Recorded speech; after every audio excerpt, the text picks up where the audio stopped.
Welcome to Courageous Leadership with Virginia Prodan, training you to lead with courage.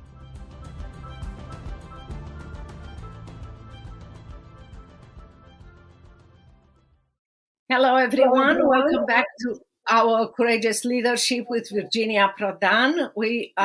I'm Virginia Prodan, your host. Today, we have a very special guest that is returning again to our podcast. His name is Scott Edelman. He's a retired Foreign Service officer with the United States Department of State. Scott, thank you for coming here. I will put the entire bio, which is very impressive, down on our podcast, so people can be reminded of your amazing experience all over the world, and especially in the Middle East. I want to remind our audience that I met you many years ago in Romania when you worked at the Romanian embassy. So thank you so very much, Scott, for coming. Today we're going to talk about the antisemitism spreading in our colleges and, of course, in many places around the world. Welcome to our podcast. Oh, thank you very much, Virginia. It's a pleasure to be back, and it's always a pleasure to see you. I thought, although we'll talk about the domestic implications and the problems in the college campuses as well, I thought it might be best to just do an update after we had spoken 2 weeks ago on what's actually taking place on the ground in the Middle East and the concerns that everyone has about the possibility of this spreading. Since we spoke 2 weeks ago, as you know, the Israelis have taken the initiative in the fight against Hamas. They have moved forces into Gaza. There's a great deal of what is known as the fog of war. We don't know exactly what's happening on the ground. And even when the Israelis speak about their objectives, and they do speak publicly about what they're trying to do and how they're trying to accomplish it, they have to be a bit vague as well. And so there may even be some deliberate disinformation involved to keep the enemy confused about what's taking place. But in general, it appears that after trying to remove as much as possible of the civilian population, because Israel's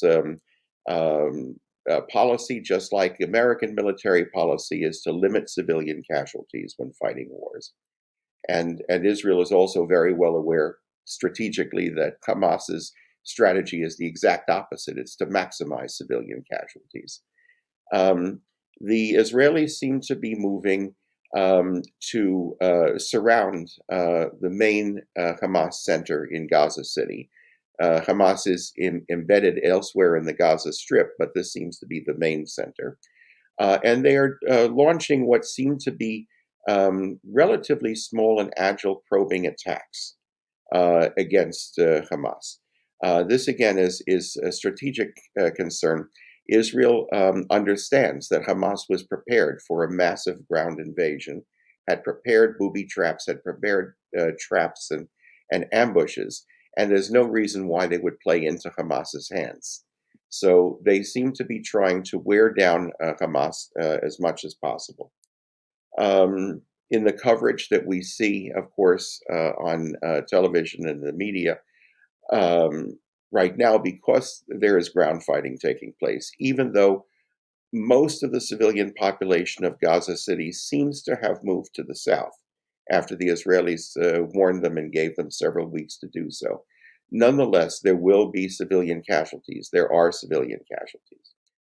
And again, this is Hamas's strategy, is to try to wear down both Israeli and American determination to continue this fight until it's been eliminated by presenting these casualties and calling for halts and ceasefires and so forth. As always, one of the biggest concerns that we have, the Israelis have, the United States has, is that this not spread. To some extent, it already has. The idea that Iran is somehow not involved is laughable. Again, we engage in a little bit of disinformation of our own, when we treat recent attacks by Iranian proxies against American forces in Iraq and in Syria as though they're isolated from the fighting in Hamas, that's a bit of disinformation on our part. We're trying to keep it separate, even though to Iran, this is all part of a broader strategic package. The Iranians are conducting those as probes to see what we'll put up with and how we'll react. They are using Lebanese Hezbollah, which, as we know, is the more powerful force, much more than Hamas, to launch probes to tie down Israeli forces in the north and see how much Israel will tolerate in the north. And they've even been launching missiles and drones from Yemen, from their proxies in Yemen against southern Israel.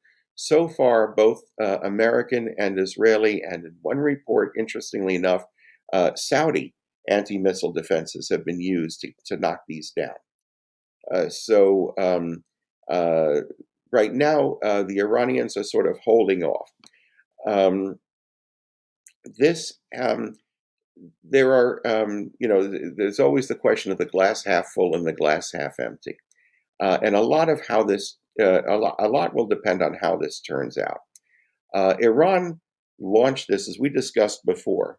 Iran launched these attacks through, and Hamas may have done the actual operation, had the actual operational decision of when to launch the attack.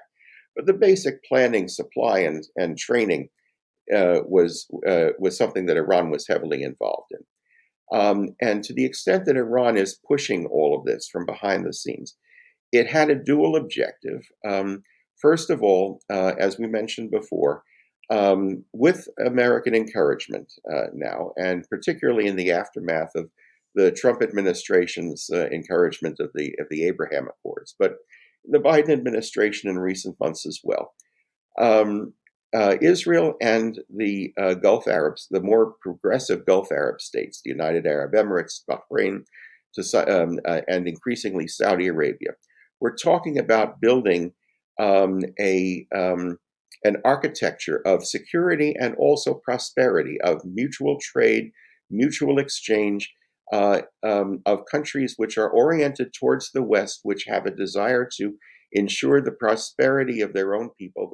They don't share the same democratic values the United States and Israel has, but they do share a desire for their prosperity of their own people and to be part of the broader Western world, the modern world.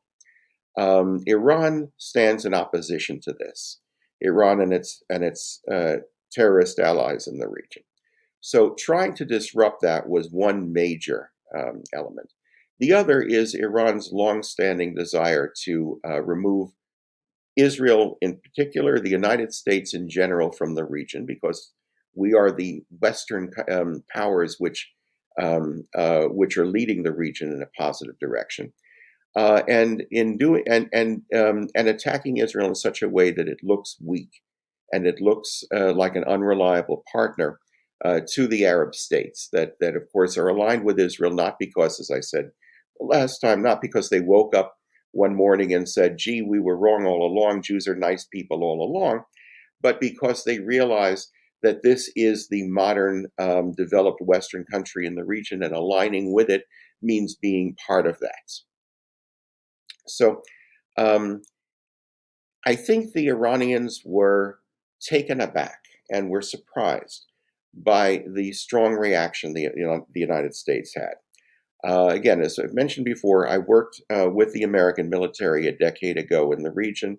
And both back then, I saw the beginnings of this, and since then, especially since the Trump administration moved Israel within the American military structure, the Central Command, our military structure for dealing with Middle Eastern issues, Israeli and American forces have planned and trained for precisely this sort of problem for years now. The level of coordination behind the scenes is very, very great. All it requires is a political decision to basically take the off-the-shelf plan and put it into action. And to the Biden administration's credit, that's what they've done. They've given the go-ahead for American and Israeli militaries to work together in coordination on this.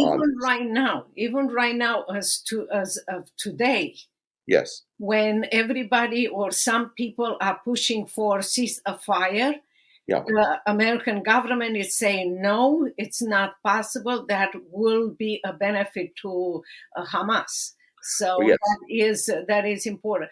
I also want to ask you, what do you think about what Turkish government and the president is doing? Some people are so upset that they are calling for Turkish government to be kicked out of,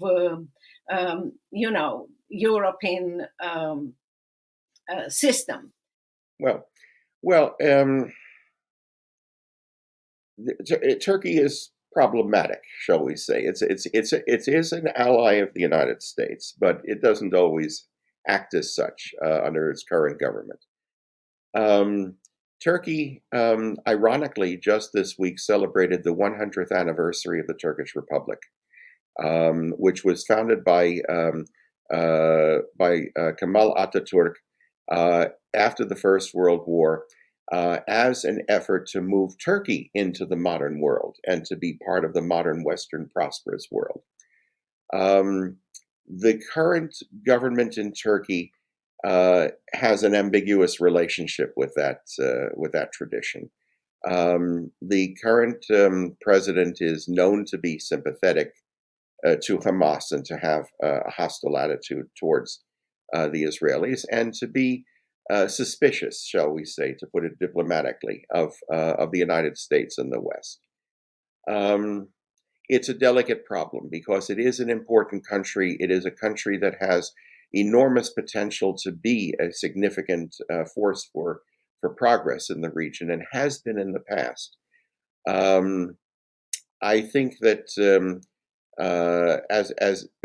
as a diplomat, not only by profession but by nature, it's always my instinct to move cautiously and to try to figure out how we can dissuade the Turkish government from what seems to be right now almost an emotional reaction.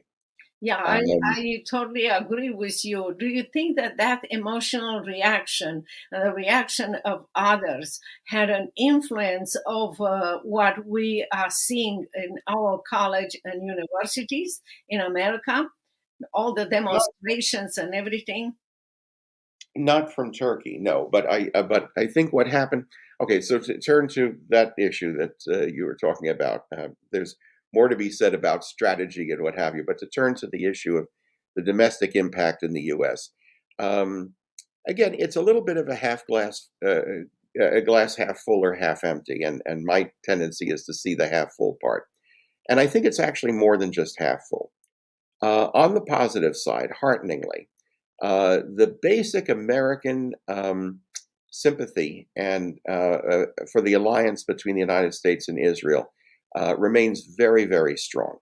Every poll has shown that overwhelmingly the American people are supportive of Israel in this fight, and understand that Israel is fighting forces that are opposed to the United States as much as they are to Israel. Exactly. The one fly in the ointment, if you will, the one problem is among younger people.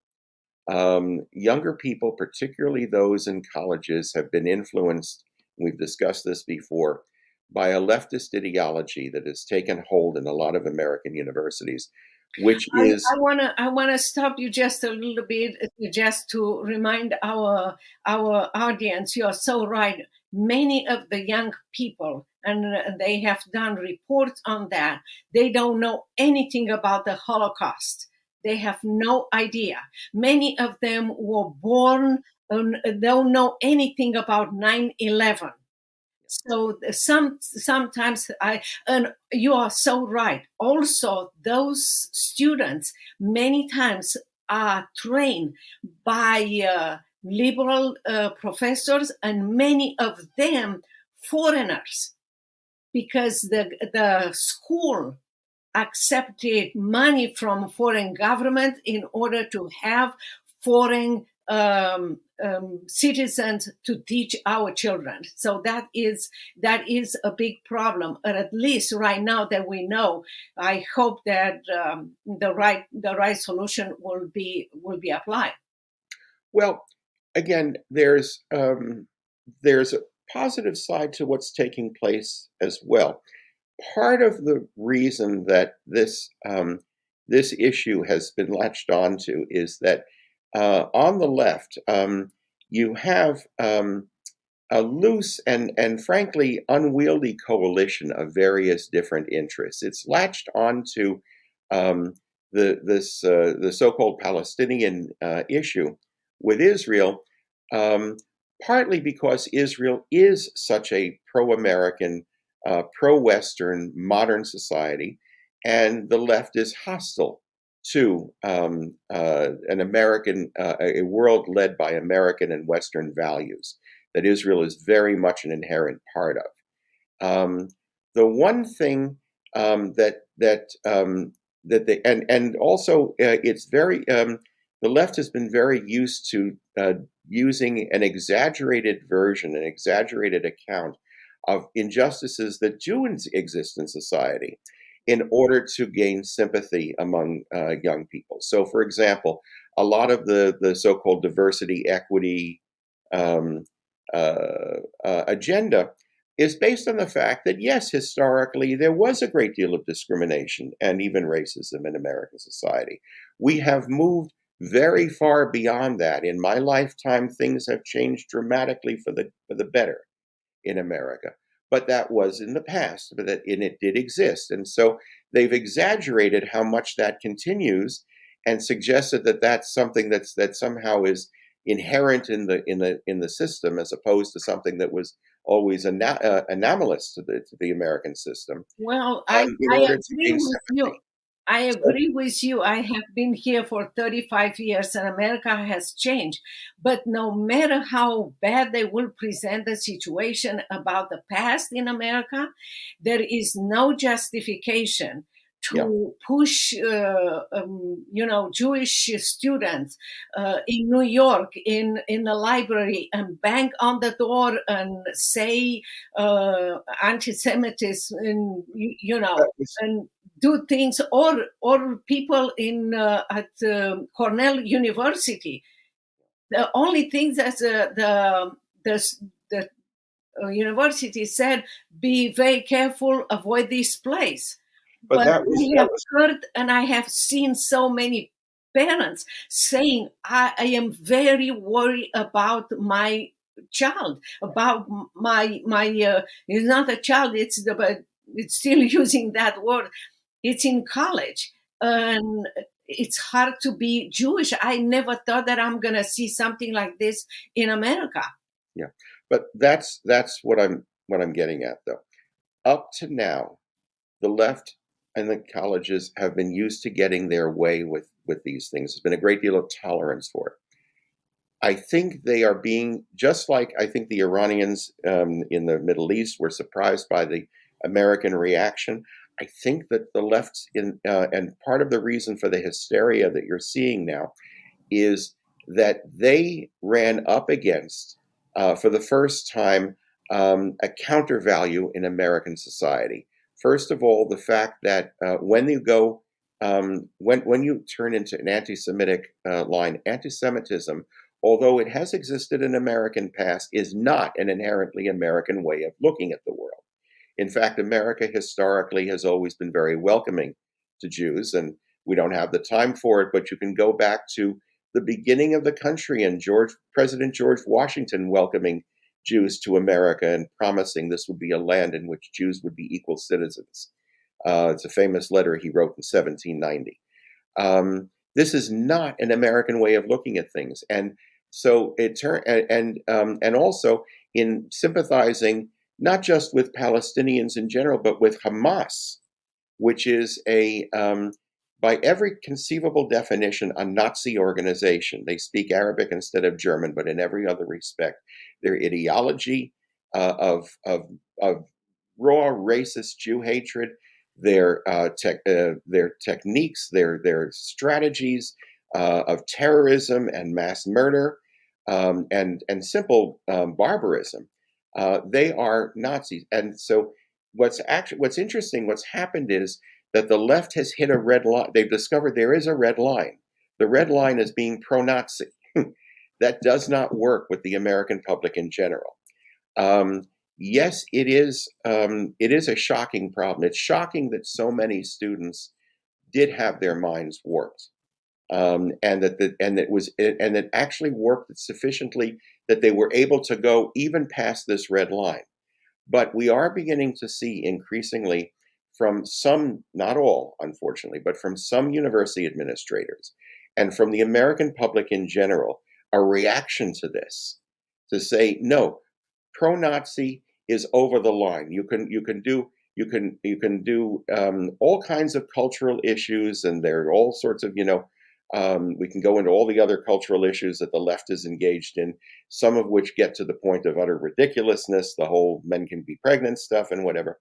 But people were tolerant up to this point, and maybe it's the inherent optimist in me. And the fact that, again, it surprised people, but at the same time, I want to take a step back. I have, shall we say, the personal experience of being Jewish in America as an American, of Jewish ancestry and Jewish faith and Jewish heritage, and proudly so, for more than 2/3 of a century. And I know that things have changed in America too, that even the social antisemitism that existed when I was a child does not exist in most of American society today. So, so I have a feeling that just as it's possible, if we are steady in our determination internationally in dealing with the military issue there, but also steady in our reaction here in the States in rejecting this, which I think most of the American public will. This may actually turn out to be a reversal. The one time that the advancing left in the universities has hit a brick wall, has found that there is a limit, there is a red line beyond which they can't go. Well, I hope you are right, because I want to see the government doing a little bit more. I'm very happy that some of the donors of those schools decided to stop their donation, which is really good. Some of the law firm took away from students the contract that they provided like few days before the demonstration. It wasn't the demonstration, it was what they supported, because what those companies said and donors said, you have the right to express yourself, and we are here to listen even we don't agree. But when you cross the line, we don't want you in our culture meaning in our office, or we don't want to make contribution to a university that is for killing people. And let's not forget, at many demonstration was not only scream, gas the Jews, but kill Americans too. Yeah. So that is frightening to see people even in Russia running and being so close to the plane and just trying to do all kind of things. I mean, this mob overwhelmed the security, I assume, there. So I hope that all these things that we see all over will not inspire more people, but people will stand up. And you're right. This is a moment when we have to take notes and believe people for what they said and who they finally, taking the mask off, tell us they are. Mm-hmm. Yeah, no, I agree with that. I do think, as I said, I'm not trying to minimize the seriousness of this, but this has been a clarifying moment. We have seen who really is willing to go over the red line and who isn't. And again, the heartening thing is the vast majority of the American public simply does not accept this. This is the point at which I think most people say, no, enough is enough. And I we're agree seeing, with you. I agree with you. The reaction that the Jewish people should have, yes, it's frightening, but I agree with you. It's not to be frightened, to stand up and speak up the truth and help others to speak up the truth too. yeah.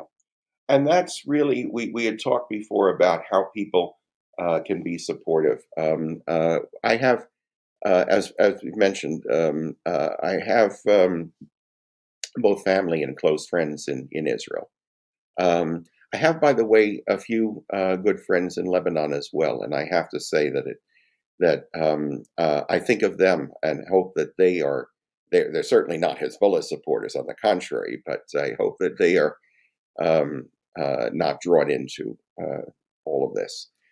And what I hear from people in Israel continuously now is that as much as anything else, they just want to be heard. They want people to let them know that they're not alone.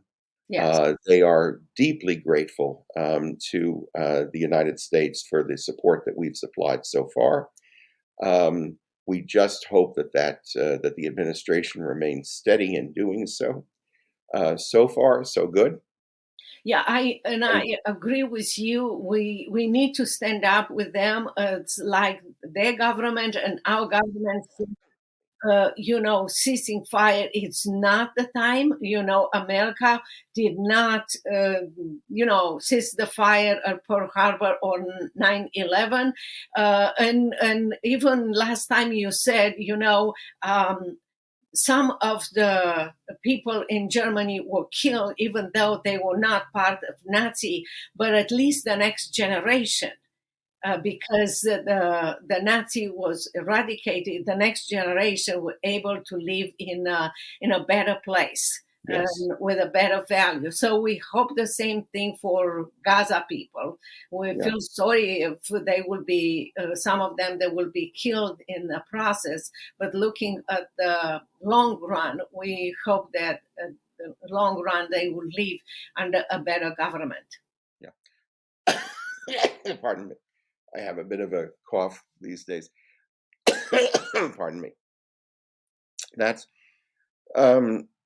well, that gets back to what we were talking about, the tactics and strategy of the war. Take me one moment just to catch my breath. No problem at all. Yeah. That, as a last comment to our you start to mention about how people can help people of Israel, and I know one of the things is to let them know that we stand for them. They are not alone. There is something else that you want to share? Well, again, excuse me. Forgive me for the cough. As I said, one of the in the next several weeks, as this continues, we are going to be seeing a lot of news about the civilian casualties in Gaza, which are regrettable. It's important for people to keep themselves well informed and to understand what's really taking place here. The Israelis are no different from Americans in that our militaries are based on a certain moral sense of war, what's called just war theory, which is to minimize civilian casualties. It's part of our shared ethical structure. Beyond that, as a matter of simple interest, Israel has no interest in harming Gaza civilians. It has every interest in the world in minimizing the number of civilian casualties. People need, when they're watching this, need to keep that in mind and need to keep repeating that the number of casualties is being exaggerated by Hamas. The U.S. government has also said that, precisely because that is their strategy. But I will also say people have to be reminded that who started and all the atrocities and all the even young kids, like a month-old kids and so forth. Be reminded of the Jewish German girl who was, taken from Israel and paraded all over Gaza, and she was killed. They finally discovered, and they did a DNA, and they can prove now that she is dead, and had the information to her parents. But you are right. It will get worse, and unfortunately, this is part of the war. But in order to eradicate the ban Hamas and create a better future, I will say also that Israel fights not only for Israel or for people in Gaza. Israel fights for the entire world to kill a very, very bad terrorist government that lives in the leaders live in a amazing elite kind of life, and takes put people in Gaza in a very dangerous position. Well, in a broad strategic sense, and this is something I was going to get to earlier, but we went off on a different topic. If Israel succeeds in eliminating Hamas from Gaza, and with the support of the United States, succeeds in holding the Iranians at bay, so that the Iranians are not capable of doing more than these probing pinprick attacks that they're currently conducting against American and Israeli forces. This could actually turn out to be the exact opposite of what the Iranians intended. They looked to show that Israel was weak, and instead it may turn out to have, if the United States is strong and resolute in supporting Israel in this, we may be able to demonstrate just how weak and hollow the Iranian force is. Because Iran, if Israel can eliminate Hamas, it will have eliminated one of Iran's significant assets in the region, and it will have shown that the Iranians were powerless to do anything about it. You are perfectly right. Not only that, but eliminate an organization that can turn next to us, to America. So, but again, we discussed this a little bit last time. Iran is part of a larger coalition. It is a loose coalition of what, in international relations theory, admittedly, as a diplomat, I sometimes fall back on the old theory, but is referred to as revisionist powers. In the 1930s, Germany and Japan were revisionist powers. They did not like the Western world, and the Soviet Union to some extent, to a great extent also. They did not like the settlement at the end of the First World War. They did not. They opposed They opposed prosperity and growth in the Western world. They wanted to revise. They wanted to change that. Today's revisionist powers, Russia, China, North Korea, Iran, are opposed to the development of an architecture throughout the world, not just in the Middle East, but in Europe and in East Asia, of modern, progressive, in many cases democratic, but in all cases pro-Western societies that have as their objective growth and prosperity and exchange among their peoples. And to the extent that Israel is under attack, to the extent that Ukraine is under attack, to the extent that China threatens Taiwan, and that North Korea threatens South Korea and Japan, all of this are efforts by the revisionists to attack the West. If, as I said, if in this instance, Israel with American backing is able to reverse that, and if, as we hope will be the case, Ukraine is able to defend itself successfully against the Russians, this sends a powerful message. First, it's a deterrent message to the revisionists to show that they will be opposed. and that we can oppose them successfully. And also, it sends a message to all the countries that are hanging in between, including, as I mentioned, the more progressive Arab states. It sends a message: this is the strong horse, not the revisionists, not Iran, not the Russians and the Chinese. The strong horse is the West, and that's what we want to be part of. So I like that. I like to conclude on that. You just said it in such a beautiful way, and I hope that our audience will take note of the perspective, the real perspective that you gave us in what is going on and how this will look at the end. Even maybe in between might be difficult. Well, Scott, thank you so very much again for coming to our podcast. We love every idea that you have and your experience as a diplomat, your experience as a Jewish person, as a Jewish faith, and we hope to see you again, maybe under different circumstances.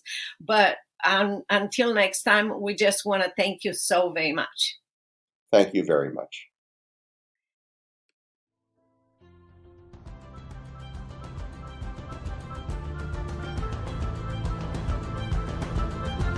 If you want to know more about Virginia Prodan, her coaching program, buy her book, Saving My Assassin, or invite Virginia to speak at your events, visit virginiaprodanbooks.com.